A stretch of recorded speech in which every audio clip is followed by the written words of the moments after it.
Welcome back, everyone, to another About Teams video. In today's NFL segment, obviously, free agency, all the main pieces have gone off the board. The draft is done. So this is prime time where we see rookie mini camp start. OTAs coming soon. And then we get a little break before the NFL, before NFL training camp and where we really see things take off. With that being said, since we've had a majority, we know what the rosters are looking like. Pre-injuries, of course. Let's get into we're going to do some tier lists where we predict division records or where we think teams will finish in their divisions.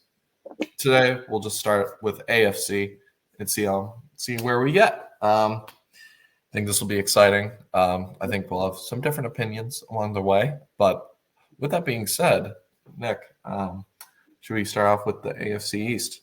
Yeah, let's do it. Let's work our way across, I think Boston born and raised, but we know where the Patriots fall in this division.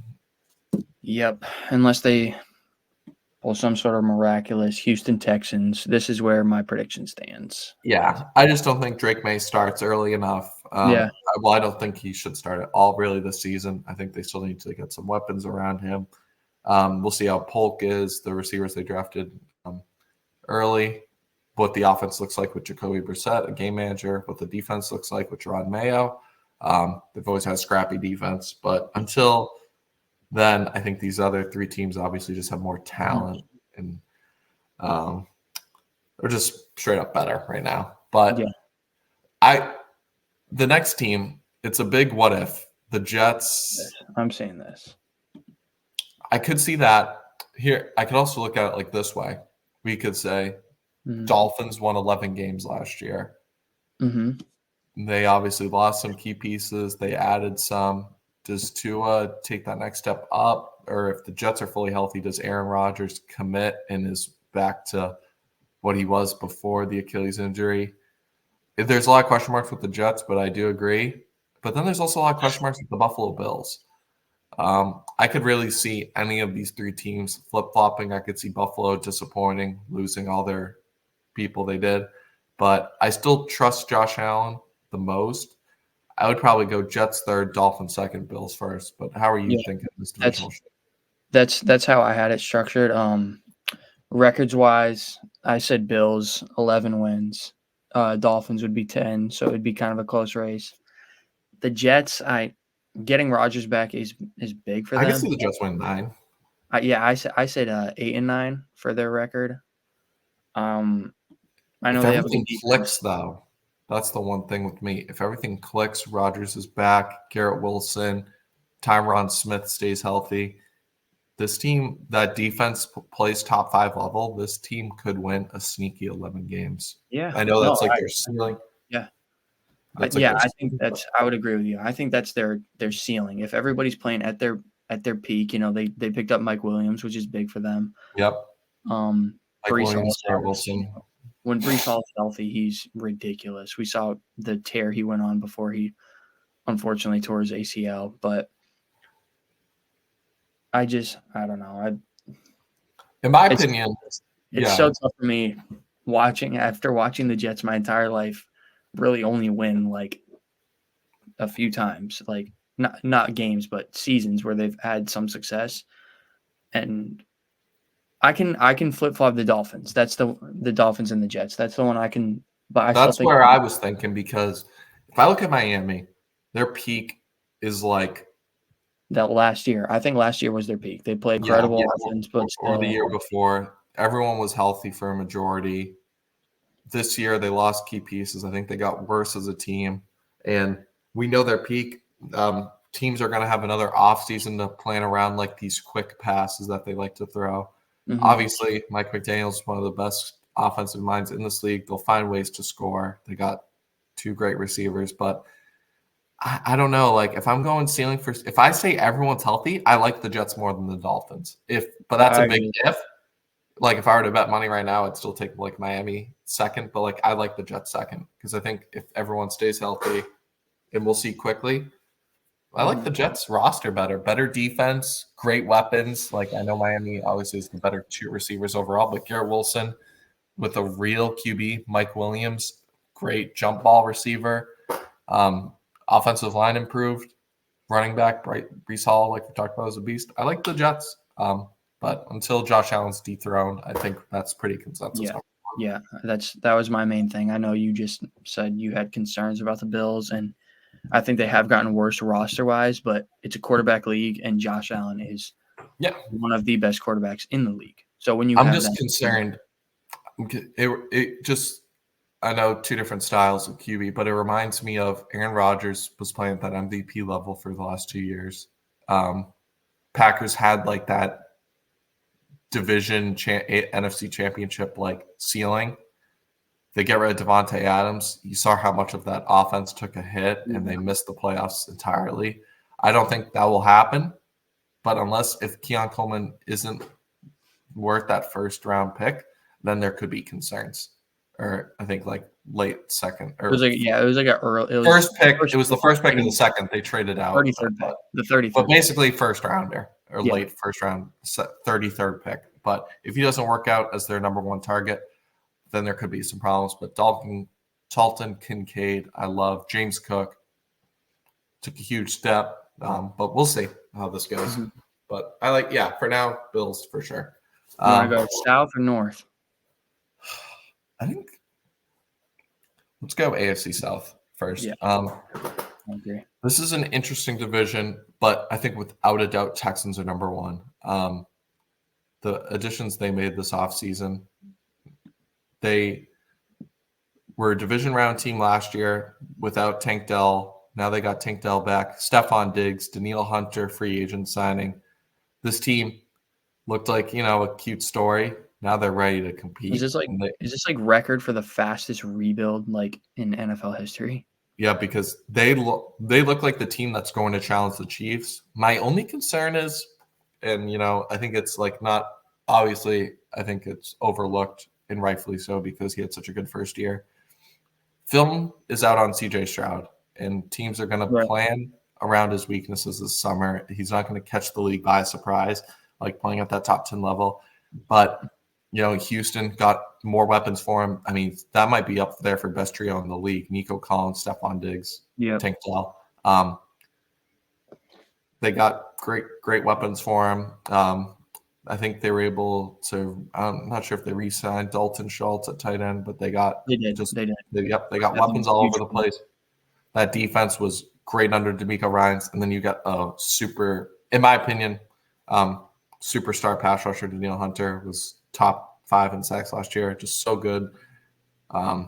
Makes an impact on every game. Mm-hmm. I love the Texans. And if everything works out, CJ Stroud takes that leap and doesn't regress, I don't see any world the Texans finish worse than first. Second, though, I have a bold prediction for this division. Sorry to interrupt you. Yeah, no. What do you think? My bold prediction is that the Jags are going to be cooked. That's my bold prediction. I think, and for speaking of second place, I think the Colts will be second place. I think the Colts are a better team than people saw last year. I mean, we saw Anthony Richardson get hurt last year. There's a couple of different ways this division can go. I think that's important. This is my prediction. I'll put up my prediction and then put yours. So Titans, I really loved their offseason. I think their worst mistake was firing Vrabel. Yeah, because I think he's still a great coach. But they hire Bengals OC that has obviously, I think his name's Brian Callahan. He obviously helped with that Joe Burrow development. Bengals top offense. Now he gets Will Levis, their offseason additions, Calvin Ridley, a couple other main pieces. That defense has always been scrappy. They got Tony Pollard to replace Derrick Henry. I know Tony Pollard disappointed as a starter last year, but he's still a great receiving back. The Jaguars, I look at a team that could finish really as high as first and go as low as fourth. But I'm higher on the Jaguars than you are personally because people forget what they were before Trevor Lawrence was injured and Christian Kirk went down, that team was 8-3 and were on their way to the 1 seed.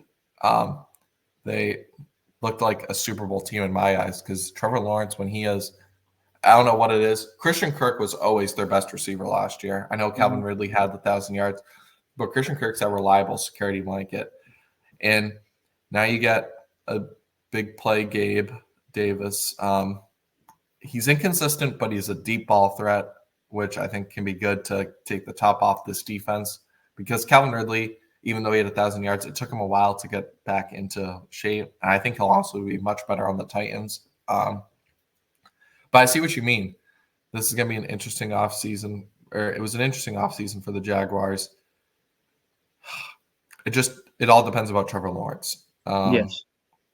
Because this team caught everyone by surprise 2 years ago, looked like the perennial favorites to finish first and even make the playoffs. I'm not mad at this list because I think Anthony Richardson, Michael Pittman, man, such an underappreciated receiver this Yeah. week. I was hoping the Patriots would pick him up for free Love my agency. fantasy football They team. held on Michael Pittman, man, loved it. Was always eating. Colts, young, can take that next step. If Anthony Richards stays healthy, that's the biggest what if for me. But I don't mind this list. If it was mine, I'd probably go Houston first, Indianapolis second, Jacksonville third, because I need to see Will Levis. But no, we can stick with yours. Titans.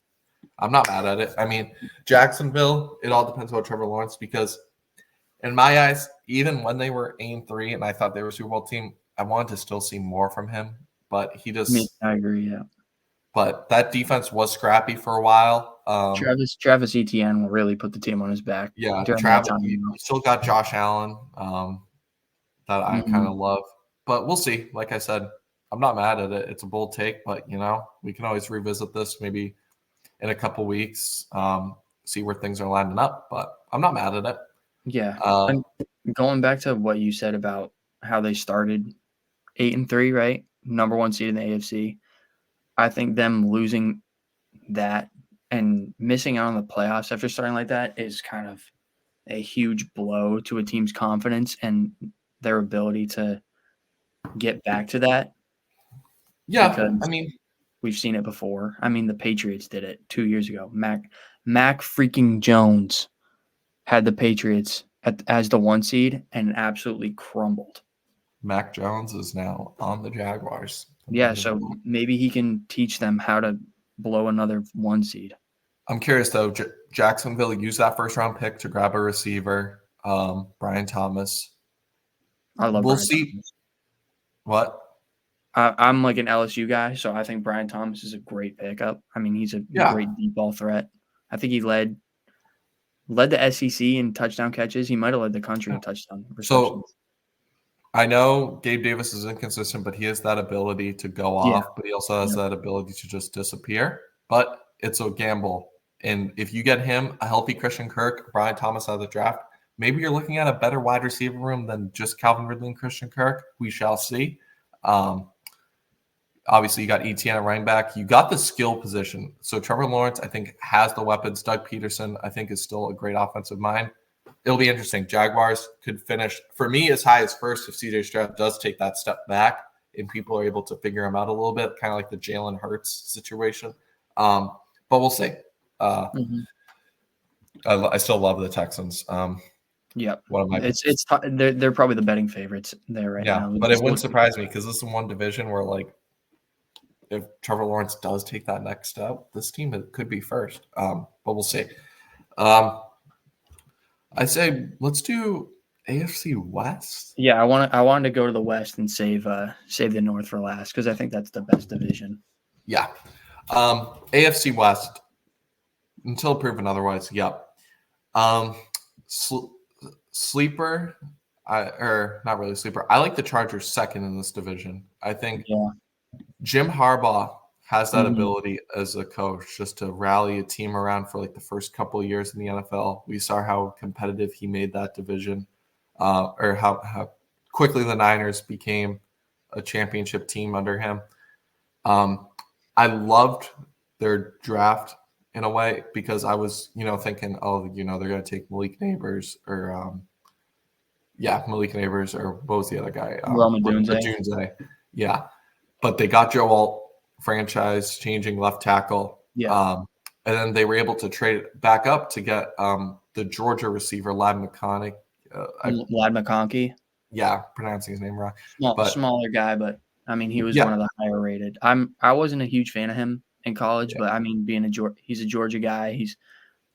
So obviously, he's working with Justin Herbert. Right. That's the you still got as much as shit he got, rightfully so, first year. Can Quentin Johnson develop? Can he be something? I think you may think, but with Jim Harbaugh, I trust what he sees, and Jim Harbaugh saw the film and he knew, he was like, I don't need a Malik Neighbors, or like, and they were willing to trade Keenan Allen, willing to trade or cut Mike Williams. So he has the confidence in this receiver room, and he wants to run the ball. And getting Joe Alt, you obviously got Rashawn Slater on one side. I think this Chargers team is good enough. I know their defense will be revamped. Just get more speed out there. This is more so a Jim Harbaugh trust, more so than like the Chargers roster. But I think they're going to be more physical, and I think that's just because they were soft under Brandon Staley. That was the best way to describe it. Yeah. They're going to be physical, and they're going to be a tough out. And I think that's going to be a team that just upsets, like, a Chiefs team on a Sunday where they're like, in cruise control. Wouldn't surprise me at all. And then I think these are interchangeable. I think I can see. Yeah. Broncos, we saw, lost a lot of players due to their cap. Sean Payton, I don't know. The Bo Nix was a reach for me. Not high on him. If someone were to make it work, I guess it could be Sean Payton. But Sean Payton doesn't have the roster like he had in New Orleans with like an Alvin Kamara, a Michael Thomas, to make this really thing work. Drew Brees, Hall of Fame quarterback. Yeah, Drew Brees. Because people are trying to compare Bo Nix to Drew Brees. That's just. Yeah. But people forget like during that Super Bowl when the Saints won it back in like 2009, they had good weapons. Before they got Michael Thomas, Alvin Kamara, they missed the playoffs for like 6 straight seasons. We're like a 7-9 team with Drew Brees, and that's assuming Bo Nix becomes Drew Brees. This team is not good at all. Yeah, they're last. I would just take the Raiders because they still got Devontae Adams. Yeah, they still got weapons. I trust Antonio Pierce to fire them up. Yeah, they'll play inspired. Brock Bowers is an interesting pick for. I believe I don't know if it's going to be Aiden O'Connell the first couple. Then if he struggles, Jimmy Garoppolo. I'm pretty sure. Didn't they cut him? Didn't they cut Jimmy? Oh, maybe. So it's Aiden O'Connell. Aiden O'Connell showed some flashes at the end of last year. Obviously, don't think he's their franchise guy, but he's got weapons to just make that offense at least hum a little bit. So I trust them. The defense will, like we talked about, will fight over for Antonio Pierce, run through a brick wall. He's got that kind of coach. So I like the Raiders third. I agree with this list. Mm-hmm. And then AFC North to finish. The last place in this division still will have like a winning record. Can I go bold take and put Cleveland? I was thinking the exact same thing. Browns lost. Browns are always on and off. Deshaun Watson just personally isn't that good for me. Doesn't do it for me. Nick Chubb is coming off an awful injury. We'll see how he is. But they're just they got hot at the end of last year, but then they just got destroyed by the Texans. I think Cleveland does finish last in this division, to be honest. They had that under Stefanski. They've been like either top 2, 11-plus wins, or 6 wins. They're inconsistent. I think this is the year, honestly, they do take that step back. There's so many question marks. I would go. I think I have the boldest prediction of this whole video so far in my next pick. But we'll save it. We'll save it. I think because I'll just do what I think because I don't think mine's super as bold. I think Steelers third, Ravens second, Bengals first. Okay. I think the Bengals, obviously, they didn't end the way they did last year. I still think the Ravens are going to be top 2 team, 10 wins, but I don't think they're going to get those 13 wins they did last year. Bengals, they got everyone coming back as of right now. Joe Burrow, I think, is out for revenge after kind of struggling at the beginning of last year and then missing the end of the second half as soon as they were getting hot. I think they're ready to pick up where they left off and get back to that championship form. Yeah. Jake Browning, he constantly was having them compete in games they really had no business competing in with a backup quarterback. And now bringing Joe Burrow back in the mix, obviously you lost Tyler Boyd, and it's looking like you're likely going to lose T. Higgins from a trade unless they can work something out there. Yeah, but you still got Jamar, though. Jamar's a game breaker. We all know it. They did lose Joe Mixon, too, so they kind of – I personally don't even think he was that good, though, at the end of that year, which is why I didn't bring him up in, like, the Texans editions. I mean, maybe he can be something, but he didn't really do it for me last year. So we'll see. Okay. I know the numbers say, 1,000 yards, but you got to look kind of behind those. And the biggest example was Dalvin Cook, his last year at the Vikings, over 1,000 yards, but they knew that, like, the behind the analytics numbers showed he was regressing heavily. They've released him next year. Doesn't even get like 200 yards with the Jets. So we'll see. All right. So now for my bold prediction. I agree with the Bengals. The Bengals are. I had them winning the division. I think Joe Burrow's gonna come back looking for blood. He's a playoff riser. We all seen it. I have the Ravens finishing 3rd, and the Steelers at 2. I think Russ isn't going to take them to that, top caliber offense, but he's going to be a hell of a lot better than Kenny Pickett. He actually has the ability to move the ball down the field and maybe get guys like Najee Harris or who's their other running back, Warren. Warren, yeah. Warren. Like get those guys in the end zone or get the ball to George Pickens. Just get it to him. I'm not mad at this. I mean, he has a way of making things work. Baltimore lost a lot of key pieces, but that defense too. Like Mike Tomlin's always got that defense humming. TJ Watt is defense player of the year caliber every year. And the Ravens, with looking at the Ravens too, like we look back at when Lamar won MVP, like the year after I'm pretty sure he was dealing with injuries all year. That's one thing. Lamar can have missed like 3 to 4 games or even like 7 that can derail the Ravens season. Yeah, I'm not mad at it. It's a bold take. I like it. I think the Steelers, Russell Wilson will figure something out. I think he's got the coaching behind him, which he didn't have in Sean Payton. Yeah, I'm not mad at this. We can leave it. Obviously things can change before like we get later into August and like do our official predictions, but we'll see. I'm not mad at it at all, though. But I agree. We both agree Bengals first, so that's good. All right. Yeah, but we'll do NFC tomorrow. But thank you guys all for listening to our early AFC standings predictions, and we'll catch you in the next one. Peace.